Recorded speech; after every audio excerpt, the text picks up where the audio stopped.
Melawan Raja Iblis aku mati berkorban demi rekan-rekanku. Setelah 300 tahun kemudian aku bereinkarnasi menjadi keturunan sang pahlawan. Aku kini bertekad menguak kebenaran yang sejati dari dunia. Video ini merupakan kelanjutan cerita dari part sebelumnya. Di cerita sebelumnya, Eugene Lionheart bertemu dengan ilusi Sienna dan mulai menyadari tentang petunjuk campur tangan Sienna tentang reinkarnasinya. Setelah itu, Eugene mendapatkan akses ke Acrion setelah debat tertutup di antara para Tower Master. Di lantai 12, Eugene bertemu dengan Sienna kecil. Sienna kecil menyambut kedatangan Eugene. "Selamat datang, Eugene Lionheart." Eugene heran, "Apa kau Sienna?" "Bukan, aku familiarnya. Aku yang bertugas menjaga lantai Sienna di Acrion." Eugene kembali bertanya, "Kau baru saja memanggilku Eugene Lionheart. Kenapa kau bisa tahu nama aku?" Familiar Sienna bilang, "Kamu baru saja mendaftarkan namamu di lantai 1 Acrion. Bukan hanya aku, semua familiar di sini telah melakukan sinkronisasi dengan sistem sihir Acrion. Kami selalu tahu siapa yang datang dan siapa yang pergi." Eugene bilang, "Kalau begitu aku manggilmu dengan apa?" Madam Sienna dulu memanggilku Mel. Eugene menyadari sesuatu. Mel, dari nama depannya Meldain. Dalam hatinya Eugene bilang, dia membuat sebuah familiar yang persis dengannya, lalu menamainya seperti nama keluarganya. Apa yang direncanakan Sienna? Eugene berkata, "Aku kurang paham hal ini, tapi apa familiar biasanya mirip manusia sepertimu?"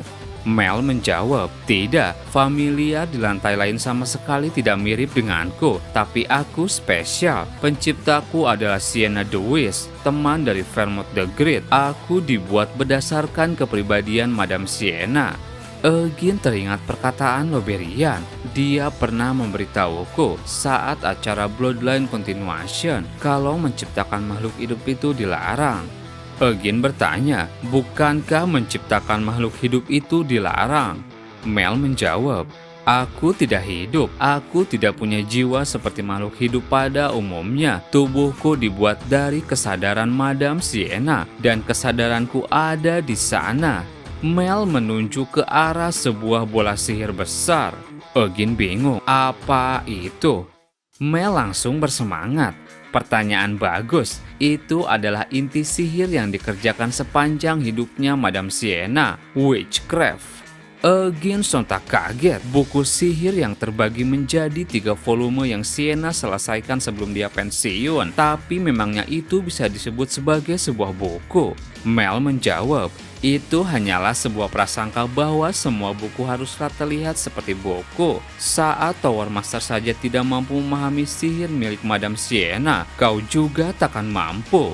Eugene yang melihat sifatnya berpikir penuh kepercayaan diri, ditambah senyuman yang lebih mirip cibiran itu, terlebih sikap merendahkan orang lainnya itu, ia berhasil meniru kepribadian Sienna sepenuhnya. Eugene bertanya, "Apa Madam Sienna punya kepribadian sama sepertimu sampai akhir hayatnya?" Mel menjawab, "Tidak, Madam telah berubah. Kepribadianku ini berdasarkan kepribadian Madam Sienna saat masih muda. Madam Sienna berubah menjadi seseorang yang elegan dan anggun. Dia tidak banyak tersenyum dan hanya fokus pada penelitian dan pengembangan sihir." Eugene kaget mendengar itu. "Apa maksudmu ketika kau mengatakan kalau kesadaranmu ada di witchcraft?" Mel menjawab, "Kesadaranku terbentuk dari mantra yang terdapat di witchcraft, dan tujuan penciptaanku adalah untuk merawat dan melindungi witchcraft. Aku telah menjaga lantai ini selama 200 tahun atas perintah Madam Sienna." Eugene mulai mendekati witchcraft. Lagi-lagi ia teringat perkataan Loberian. "Ketika aku pertama kali membaca high volume witchcraft, semua sihir yang telah aku pelajari sepanjang hidupku terasa seperti mainan anak kecil." Eugene berpikir, pasti buku ini menyimpan hal yang lebih hebat dari sihir biasa. Eugene bertanya lagi, "Kau pasti tidak tahu kemana dan kenapa Madam Sienna pensiun?" Mel menjawab, tentu saja tidak. Madam pensiun secara tiba-tiba dan dia lakukan secara rahasia. Muridnya, pelayan mansion dan bahkan aku tidak tahu apa-apa tentang pengunduran dirinya. Tower Master pada waktu itu, sang mage Guild Master, dan banyak penyihir lain menginterogasiku mengenai keberadaan Madam Sienna. Aku mengatakan kalau aku tidak tahu apa-apa, tapi mereka tidak mau mempercayaiku. Para bajingan itu masuk ke Witchcraft untuk melihat ingatanku. Kemampuan mereka pasti sangat rendah karena setiap beberapa dekade mereka masuk lagi untuk memeriksa ulang. Eugene menyadari sesuatu. Melihat ingatan Mel tidak hanya untuk mencari lokasi Sienna. Tidak peduli seberapa banyak penyihir Arod menghormati Sienna, Mel adalah sebuah bahan yang sangat pas untuk dijadikan eksperimen. Semua penyihir pasti ingin membedahnya. Eugene berkata, aku dengar Witchcraft di sini hanyalah bagian high volume-nya. Kemana 2 volume lainnya? Mel menjawab, Madam Sienna menarik volume intermediate dan low dari Acreon dan hanya menyisakan volume high-nya. Kamu nampaknya sangat tertarik pada Madam Sienna, tapi kamu pada dasarnya bukan penyihir. Keluarga Lionheart keturunan Vermont the Great. Ini pertama kalinya aku melihat keturunannya. Dari apa yang ku ketahui setelah kembali ke Arod, Madam Sienna tidak pernah mengunjungi keluarga Lionheart sekalipun, termasuk Tuan Vermont. Eugene sejenak berpikir, menurut buku sejarah Lionheart, Vermont tidak pernah menemui teman-temannya setelah kembali dari Helmut.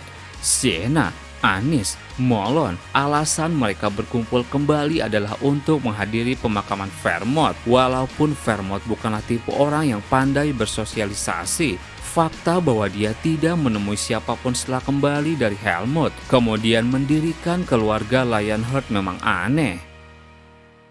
Eugene bertanya lagi, apa Madam Sienna pernah membicarakan tentang teman-temannya?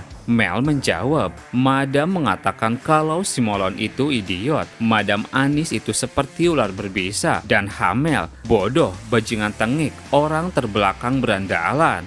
Eugene sedikit kesal mendengar itu. Kau tadi bilang kalau Madam Sienna itu elegan dan anggun, bukan? Mel menjawab, orang elegan dan anggun juga masih bisa mengumpat. Setiap Madam Sienna membicarakan teman-temannya, tampaknya seperti selalu ingin menangis, terutama ketika membicarakan Hamel. Madam tampak sangat sedih dan terluka. Eugene tambah bingung, apa yang Madam Sienna katakan mengenai Tuan Vermont? Sambil tertunduk, Mel menjawab, mengenai Tuan Vermont, Madam sama sekali tidak memuji, mencaci maupun menghakiminya.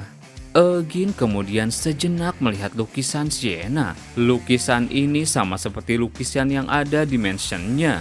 Mel berkata, apa kau tahu senyuman di lukisan itu palsu? Madam Sienna tidak pernah tersenyum seperti itu ketika aku berinteraksi dengannya saat pemutakhiran kepribadianku. Aku bertanya pada Madam, kenapa meninggalkan lukisan tersenyum padahal Madam selalu terlihat sedih? Madam waktu itu menjawab, jika lukisan itu akan diturunkan ke generasi-generasi selanjutnya, sebuah senyuman akan lebih enak dipandang daripada muka sedih. Jadi pelukislah yang menambahkan senyuman itu.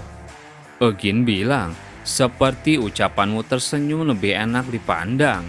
Eugene hendak menenangkannya, tapi ditolak. Mel sedikit kesal. Jangan melewati batas. Umurku lebih dari 200 tahun. Aku tidak ingin diperlakukan seperti anak kecil.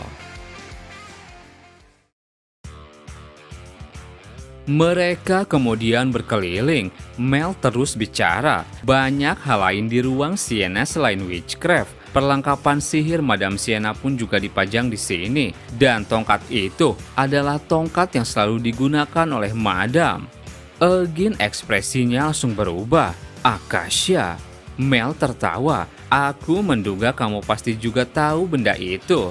Sejenak Eugene berpikir, pohon Fae yang tumbuh di hutan samar, rumah semua elves. Akasha adalah tongkat terkuat di dunia yang terbuat dari akar pohon pai berumur beberapa abad yang terdapat di tengah-tengah hutan samar.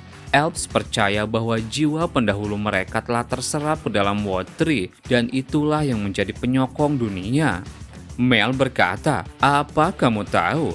Para elf yang sombong itu mau memotong sebuah akar wotri mereka demi Madam Sienna." Eugene kembali teringat masa lalu. Sienna pernah bercerita, dia bukan seorang elf ataupun seorang half elf, tapi dia selalu mempunyai hubungan baik dengan mereka. Sienna tidak tahu siapa orang tuanya ketika dia baru saja dilahirkan. Dia ditelantarkan untuk mati di hutan samar yang luas, yang berada di penjuru selatan benua ini. Untungnya seorang elf di dekat sana mendengar tangisannya lalu membawanya pulang. Sienna kemudian dibawa ke wilayah elves. Awalnya para elves tidak sudi dengan kehadiran Sienna, tapi setelah melihat talenta luar biasanya, mereka menerimanya dan mulai mengajari sihir elves. Mel bilang lagi, belum ada tongkat sihir yang terbuat dari akar wotri sebelumnya. Tidak hanya itu, mutiara merah yang ada di ujung tongkat itu. Eugene menjawab, "Jantung naga." Itu benar, di antara semua tongkat yang ada di sini, hanya ada 2 tongkat sihir yang menggunakan jantung naga. Mereka adalah Acacia milik Sienna the Witch, dan satu lagi. Eugene menjawab, The Blood Mary. Pemiliknya saat ini adalah Count Edmund Cordred dari Helmut, salah satu dari 3 penyihir hitam yang mengikat kontrak dengan Demon King of Incarceration. Eugene kembali berpikir, tapi 300 tahun yang lalu, pemilik dari Blood Mary adalah seorang lich bernama Belial. Dia adalah pelayan Demon King of Incarceration, dan dialah yang membunuhku Hamel. Kastil Demon King tidak dapat dibandingkan dengan kastil-kastil lainnya. Di antara mereka ada 3 demon yang paling kuat. Mereka disebut The Blade, Shield, dan Staff of Incarceration. Saat pertarungan melawan Staff of Incarceration, terdapat lubang besar yang bersarang di dadaku. Kemudian Eugene berkata pada Mel, "Apa aku boleh memegangnya?" Mel menjawab, "Tentu saja, tapi kau tidak akan bisa menggunakan sihir dengan tongkat itu. Acacia hanya mengakui Madam Sienna sebagai pemiliknya. Banyak penyihir yang mencoba mengendalikannya setelah hilangnya Madam Sienna, tapi Acacia menolak semua orang." Eugene kemudian memegang dan menyalurkan mananya, tapi tidak ada reaksi. Eugene berpikir, Acacia sepertinya tidak mau menerima mana yang aku coba masukkan ke dalamnya. Aku sudah melihat ilusi Sienna, jadi aku awalnya berharap bisa memakai Acacia. Sienna, sialan, harusnya kau meninggalkan Acacia daripada sebuah kalung. Mel bertanya, "Kamu pasti sangat menyukai Madam Sienna. Aku bisa melihat matamu bersinar-sinar setiap kau membicarakan tentang Madam Sienna, dan kamu sangat antusias saat kamu melihat-lihat barang peninggalannya." Eugene menjawab, "Aku hanya suka cerita-cerita lama seperti itu." Mel kemudian mengambil sebuah buku. "Kau pasti akan suka ini. Ini buku tentang pahlawan legendaris. Ini adalah cerita yang sangat populer. Ini adalah buku pertama yang mengenalkan mereka kepada dunia." Eugene bilang, "Aku menghormati, kagum, dan ingin mengikuti jejak Hamel. Tapi di cerita laknat itu, Hamel digambarkan sebagai orang yang sangat bodoh." Mel menjawab, "Buku ini adalah edisi pertama, jadi isinya pasti berbeda dengan buku-buku yang sudah direvisi. Kabarnya buku ini dicetak di Arrow 300 tahun yang lalu, tapi tidak ada yang tahu siapa pengarangnya." Eugene lalu membaca sedikit isi buku. Hamel sangatlah bodoh dan menantang Vermont dari pertemuan pertama mereka, tapi Hamel bahkan tidak bisa mengenainya dan menangis saat terbenam ke tanah. Eugene marah membaca itu. "Mukaku memang terbenam ke tanah, tapi aku sempat mengenainya walaupun tidak parah. Ini pasti Anis yang menulis buku ini." Mel lalu bilang, "Jika kamu menyukai Hamel the Stupid, maka ikuti aku." Eugene kemudian diperlihatkan ilusi dari 4 orang pahlawan legendaris. Mel bilang, Benda ini diciptakan oleh Madame Sienna yang diambil dari ingatannya. Ini bukan lukisan atau semacamnya, melainkan pandangan Madame Sienna terhadap anggota partinya dulu. Pria tampan di tengah itu adalah Vermont the Great. Wanita yang matanya selalu tertutup di balik senyuman itu adalah Anis the Faithful. Pria bertubuh besar yang mirip troll adalah Molon the Brave. Dan pria yang tampang berandalan itu adalah Hamel the Stupid. Hamel sama sekali tidak meninggalkan potret dirinya semasa hidup. Jadi ruangan Madame Sienna inilah yang memiliki catatan mengenai penampilannya. Eugene lalu bilang, dia tampan. Mel kaget, apa kau sudah gila? Eugene menjawab, menurutku memang tampan. Hamel bisa dibilang menawan bagaikan binatang liar. Setelah itu, Eugene mulai membaca-baca buku yang ada di sana. Masih ditemani Mel, Eugene bertanya, harusnya lantai Sienna mencakup 12-14. Apa yang ada di lantai atas? Mel menjawab, lantai 13 berisi hasil riset Madame Sienna saat ia menciptakan Akrion. Di levelmu sekarang kamu tidak akan bisa memahaminya. Buku-buku itu masih sulit bagimu, tapi ada catatan yang bisa membantumu menginterpretasikan buku-buku itu. Eugene bertanya, bukankah kualitasnya di bawah Witchcraft? Tentu saja, kamu harus melihat langsung daripada dijelaskan. Mereka lalu berdiri di hadapan Witchcraft. Mel berkata, Witchcraft menjelaskan metode paling efisien, cara menggerakkan mana dengan menggunakan circle. Penambahan kekuatan yang kamu dapat saat menggunakan metode itu, penyederhanaan mantra tanpa pengucapan, merapal beberapa mantra lanjutan dengan memakai pikiran yang terbagi, dan mematrisir ke dalam alam bawah sadarnya supaya kamu bisa langsung menggunakannya. Penggunaan circle yang tepat adalah kunci utama sebagian besar penyihir sekarang. Tapi metode yang dijabarkan Witchcraft jauh lebih rumit daripada metode biasa. Tapi metode ini dapat memberikan daya ledak tertinggi hanya dengan jumlah mana terkecil. Eugene bingung. Maaf, aku tidak paham maksudmu. Mel sedikit sombong. Tentu saja kamu tidak paham. Jika buku itu adalah sesuatu yang mudah dipahami, maka tidak mungkin kalau Witchcraft dinobatkan sebagai buku sihir terhebat sepanjang sejarah. Eugene bertanya, lalu bagaimana caraku membaca buku itu? Mel menjawab, ulurkan tanganmu lalu masukkan mana ke dalam Witchcraft. Setelah itu kamu bisa membacanya. Eugene langsung memasukkan mananya. Apa iya aku hanya memasukkan mana begini?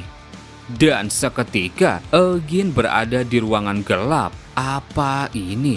Rasanya seperti mimpi, tapi sensasinya berbeda. Tidak seperti lucid dream, aku tidak bisa menggerakkan tubuhku secara bebas. Aku juga tidak memiliki gangguan penglihatan seperti saat Dream Demon. Rasanya aku sedang dihinggapi rasa ketidakberdayaan. Kemudian di hadapannya Eugene melihat sebuah ombak besar. Eugene terbawa itu. Aku tahu ini lautan mana. Eugene lalu melayang. Di sana ia melihat lautan mana itu membentuk sebuah pusaran. Pusaran itu lalu menjadi circle. Dari circle besar itu terbentuk circle-circle lain yang kecil, terus menciptakan circle-circle yang lebih kecil di dalam circle utama. Eugene terbelalak melihat itu. Kemudian ia pingsan. Sialan, aku barusan berbuat memalukan apa? Mel meledek, tiba-tiba pingsan memang sedikit memalukan, tapi jangan khawatir, banyak penyihir yang mengompol begitu mereka merasakan Witchcraft, tapi kamu hanya pingsan selama 2 jam. White Tower Malekith dan Blue Tower kencing di celana mereka. Eugene teringat dengan perkataan Malekith, jadi dia tidak asal bicara, tapi berdasarkan pengalaman. Mel bertanya, jadi apa pendapatmu setelah merasakan Witchcraft?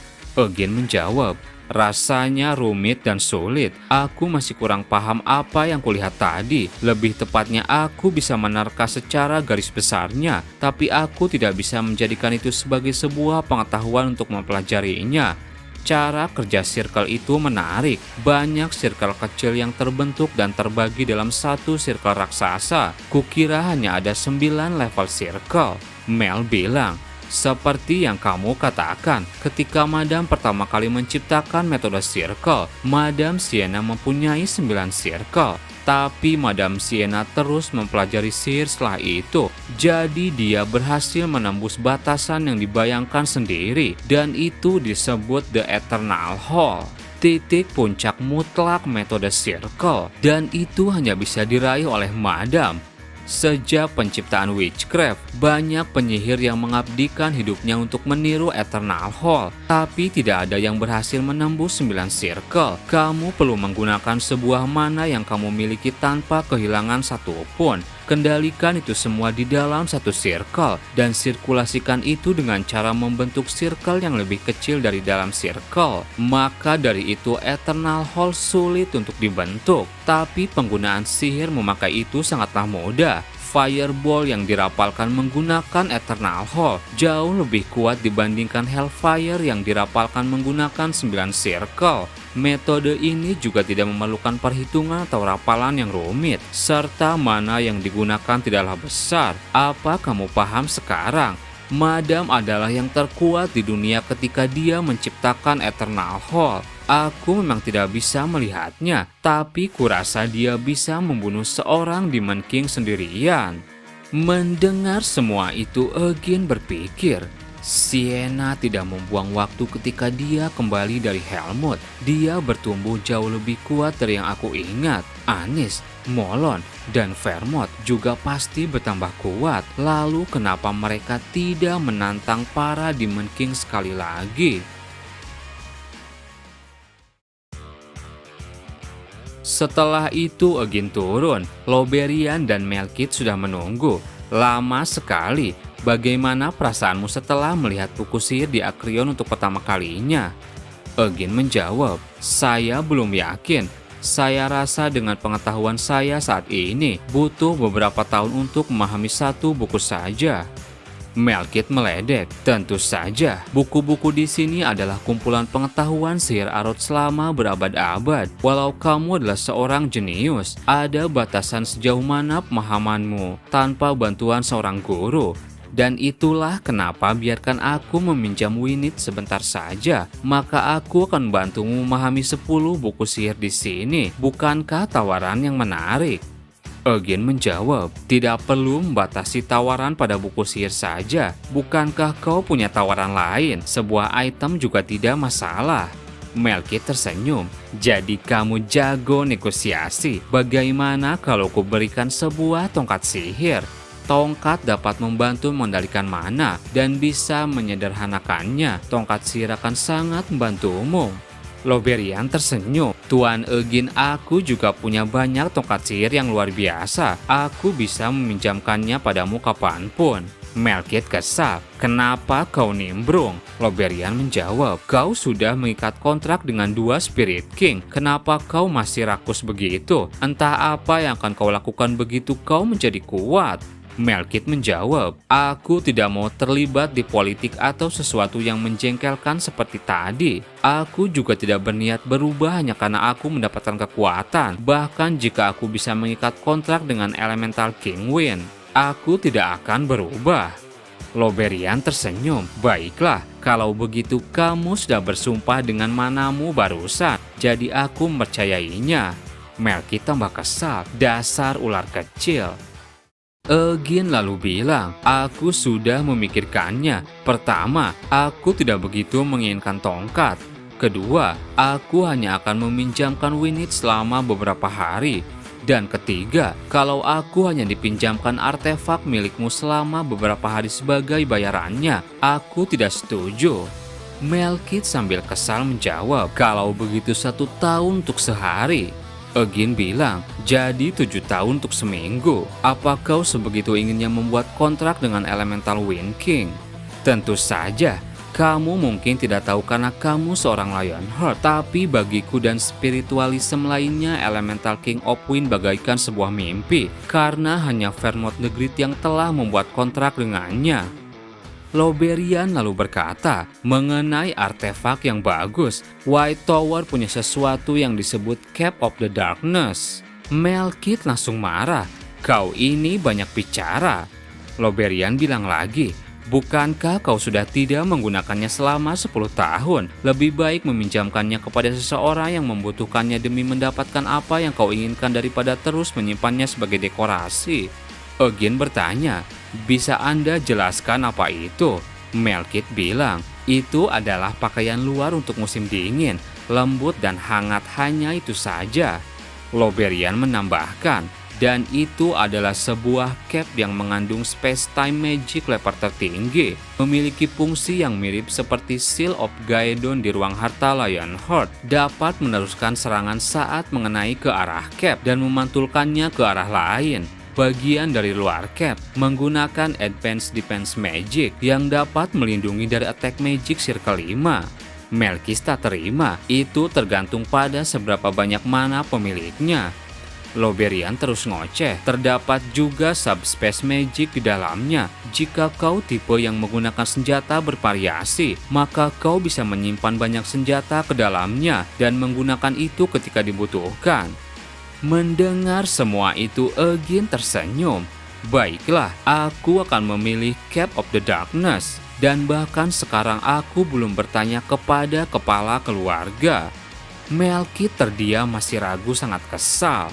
Eugene mengalihkan pembicaraan. Sepertinya akan sulit, aku jadi lapar. Apa Tower Master mau makan bersama aku? Setelah aku pikir aku belum pernah melihat pemandangan di Arod malam hari. Malekith dengan jengkelnya bilang, Cap of the Darkness, kalau kau sangat menginginkannya, aku akan meminjamkannya untukmu. Eugene menjawab, tidak perlu terburu-buru. Sudah kukatakan kalau aku perlu bertanya dulu pada kepala keluarga. Malekith tambah kesal, kalau begitu cepat beritahu. Terima kasih buat teman-teman yang udah nonton video ini sampai habis. Mohon maaf jika ada salah. Admin pamit dan sampai jumpa di video berikutnya.